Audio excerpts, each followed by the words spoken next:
This is a lesson on dependent subjunctive clauses, specifically purpose clauses, clauses denoting purpose, in order to, for the purpose of, so that, clauses which explain why an action occurred.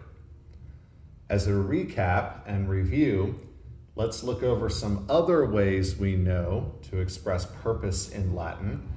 We know that the genitive gerund or gerundive plus causa, macron over the second A, indicating it is ablative. For the sake of verbing, for the sake of verbing an object, if you have a gerundive and has an object, a noun that the gerundive agrees with in gender, number, and case.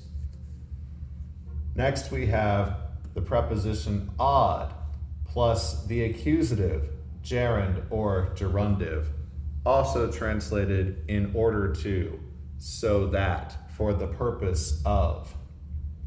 In order to verb, for the gerund, if it's a gerundive, an adjective, and has a noun, in order to verb the noun.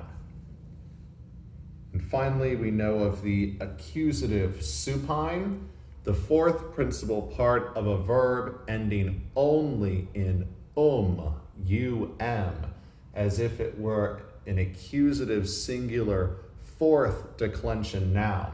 The accusative supine with a verb of motion can indicate purpose. So, venit rogatum, he came to ask. He came in order to ask, for the purpose of rogatum, asking. So that's a review of other ways to express purpose in Latin. Now let's look at the way the subjunctive is used to express purpose. So these are dependent subjunctive clauses. They are not independent subjunctive clauses. And what I mean is, the subjunctive clause is dependent upon a main clause. The subjunctive clause, the purpose clause, is not the main verb. It's not the main clause of the sentence. It is dependent upon a main verb, a main clause, to introduce it. It hinges upon that main verb or main clause. I will explain. First off, we have adverbial purpose clauses. We call them adverbial because these are adverbial clauses. They answer the question, why? So we have a main clause. Caesar iter alesiam facit. Caesar marched, he traveled, he makes, present tense, a journey. Caesar marches, makes a journey or travels, alesiam, to Alesia, a Gallic oppidum, a Gallic town. Why? Why? Cur? Why? For what purpose did Caesar travel, iter facit, to Alesia, to Alesia? This why, this question of why, is answered by an adverbial clause, because why, in Latin cur, is an adverb. It will be answered by an adverb clause, answering why. Why did Caesar travel to Alesia? Ut Gallos capiat. Ut, the conjunction ut, introduces an adverbial purpose clause. So that he, Caesar, may capture the Gauls. This adverbial purpose clause, it's adverbial because it answers the question, why? Why did Caesar iter facit? Because, for the purpose of, ut Gallos capiat, for the purpose of taking, seizing, capturing the Gauls.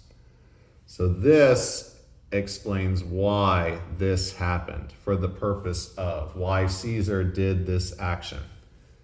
The negative will be introduced by not non, which is closer to the indicative. We're using the subjunctive here, ne. We use ne. The best translation of ne is lest, which is a corruption of the English least. So if we replace ut with ne, Caesar iter alesiam facit, ne Gallus capiat. Caesar travels to Alesia so that he not, for the purpose of not, lest he capture, take, or seize the Gauls. So ne is the negative of ut. Ut, so that, in order to, for the purpose of, and its negative, ne. Another kind or flavor of purpose clauses that use the subjunctive are an adjectival brand. So in class, we typically call these a relative purpose clause because they use a relative pronoun but express purpose. These are also called adjectival purpose clauses as opposed to adverbial purpose clauses, whereas adverbial purpose clauses answer the question of why.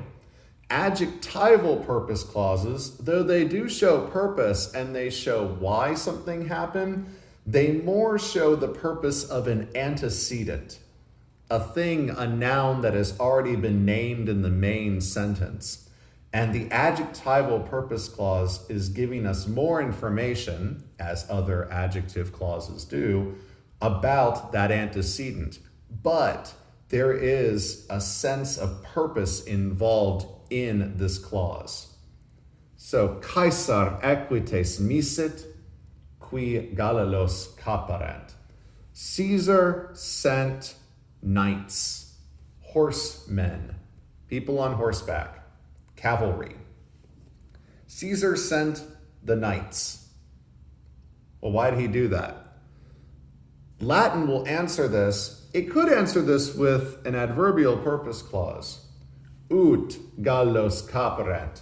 And the meaning would be the same in English. But there's also this adjectival flavor of purpose clauses that Latin has.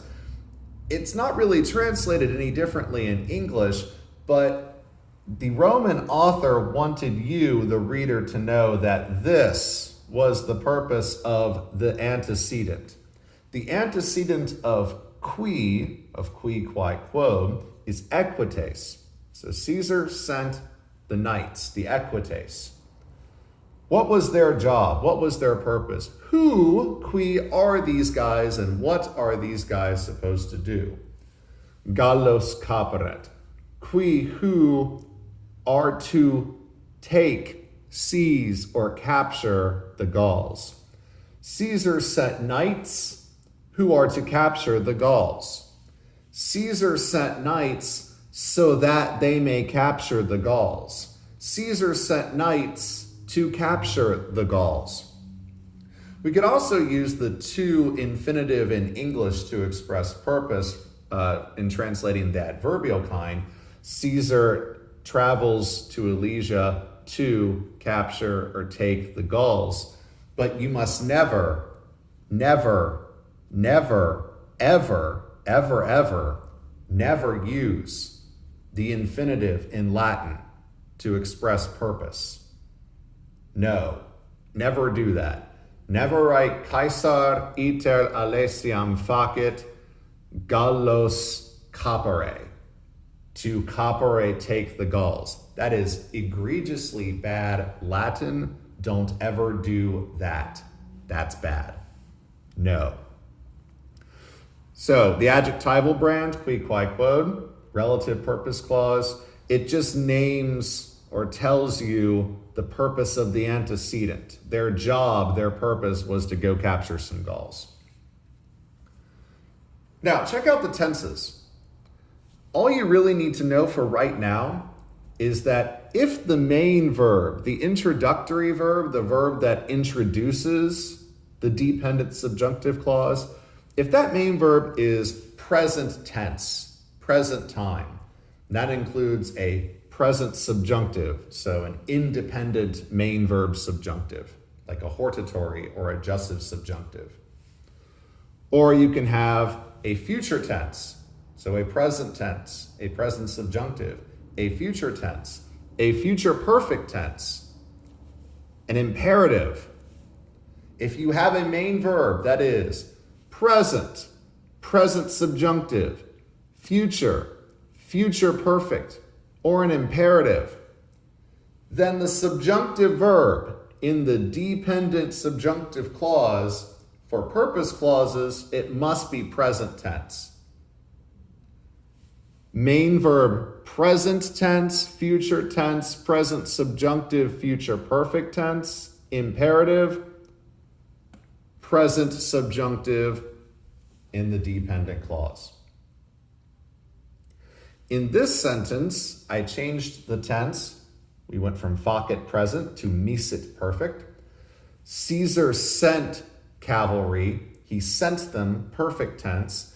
If you have a past tense as the main verb, so imperfect, perfect, like we have here, or pluperfect, then the following dependent subjunctive verb for purpose clauses must be the imperfect subjunctive. I think about it this way. If you have a tense that's going on right now or in the future, like a talky tense, like we're talking to somebody, this is going on right now. A conversational tense, you're talking to a friend, this is happening right now, this will happen soon. Subjunctive verbs tend to be in the present. If you are what's called narrative tense, if you're telling a story about the past tense in past time, subjunctive verbs tend to be the imperfect. That's just the way it works. This will become more clear to you as we practice and learn more dependent subjunctive clauses. Finally, to wrap things up with the purpose clauses, we've done the adverbial flavor, the adjectival, and now comparative. These comparative purpose clauses are a little bit odd, and you have to watch out for them. They are not introduced by ut or ne, but by quo, so that, or quo ne, so that not. The reason we have the quo here is that it's acting like an ablative of degree of difference. I know, it's your favorite ablative. Because we have a comparative, hence its name, the clause will be introduced not by ut or ne, but by quo or quo ne. So, Caesar collem proximum ascendit. Why did he do that? Caesar climbs the nearest hill. Well, good for him, but why? Adverbial. Adverb, why? Adverbial clause answers it. For the purpose of, so that. Quo. You're going to translate into English quo the same way you did ut and also qui, so that. But the reason it's quo is because we have this comparative facilios, hence its name, comparative purpose clause. If you have a comparative inside the dependent clause, so a comparative adjective or a comparative adverb, then the introductory conjunction will be quo. Not ut, not ne, or not the relative qui, qui, quod. It will just be quo. Quo oppidum facilius videat. It explains the purpose of why Caesar climbs the hill. So that he may see the town facilius more easily. Comparative adverb. Adverb describing the verb videat. So we have the adverbial purpose clauses, sometimes called the normy purpose clauses, normal. This is the most popular, the most seen, ut and ne. The adjectival, qui, qui, quod. And the comparative, introduced only by quo, if the dependent clause has a comparative. If the main verb in the main clause is present tense, like facit or ascendit, or present subjunctive, or future tense, or future perfect tense, or an imperative, then the following dependent subjunctive verb must be present tense, like capiat and videat. If your main verb is a past tense, a narrative storytelling tense, like the imperfect, or the perfect tense right here, or the pluperfect, tenses that happened in the past, then the corresponding following dependent subjunctive verb for purpose clauses will be the imperfect subjunctive.